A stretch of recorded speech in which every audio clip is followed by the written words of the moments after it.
Virginia Governor Glenn Youngkin has proposed no tax on tips in Virginia. The devil's going to be in the details. Chris Graham, Augusta Free Press. So the governor, the Republican governor, I don't know if I need to say that, he is pushing a budget amendment to exempt service tips from the state income tax. And it's an echo, obviously, of the 2024 campaign gimmicks from Donald Trump and then Kamala Harris. Um, a press release from the governor's office on Monday was light on specifics, probably for a good reason. It's a nice, and that's me being nice saying there were no specifics. The release did tout that the proposal from the governor would, quote, return an estimated $70 million annually to the pockets of hardworking Virginians. Well, again, that's not even much of a detail if you want to call it a detail. Trump, you may remember, floated his no tax on tips proposal first during the campaign cycle in 2024. His was back in June. It was an open-ended promise to support the idea if he were to be elected in November. That was it. That's Trump. Harris followed up, as is typical for Harris, with a proposal that had a lot of actual thought put to it, probably too much actual thought put to it, even though crazily we kept hearing how she was light on specifics.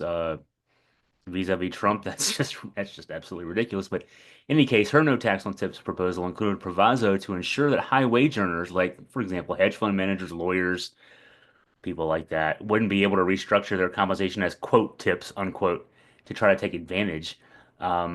Forgive those of us who don't trust Trump, all the felony convictions, lifetime of bilking contractors, denying his employees overtime, from assuming that his goal with no tax on tips was to give other rich guys a way around paying their taxes. Donald Trump never met a tax he wanted to pay.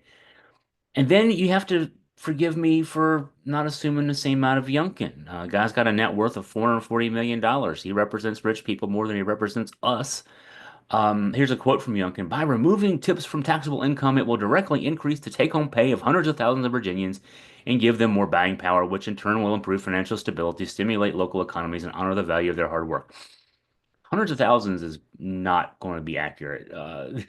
Um, the number of people in the service industry in Virginia. I mean, the numbers that were out there as to what the federal no tax on tips proposals would impact was somewhere around 2 to 2.5 million nationwide.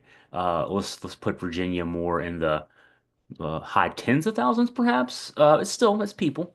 Um, the press release tells us that the Virginia Department of Taxation and Virginia Employment Commission estimate that more than 250,000 Virginians within the food service industry, personal service industry, such as hairstylists, and hospitality industry could benefit from the proposed tax relief. But there's one issue there is, there's got to be a threshold that they would report those tips as taxable income and then be able to not have to be taxed on them. And not a lot of folks in those industries actually end up, reporting that much income to be able to even benefit from the tax policy proposal. Um, but the press release also tells us, and this is an important note. Again, it's light on specifics, but there's a quote: "Workers who receive tips from their employment in other industries would also benefit." There's your devil in the details as far as that goes.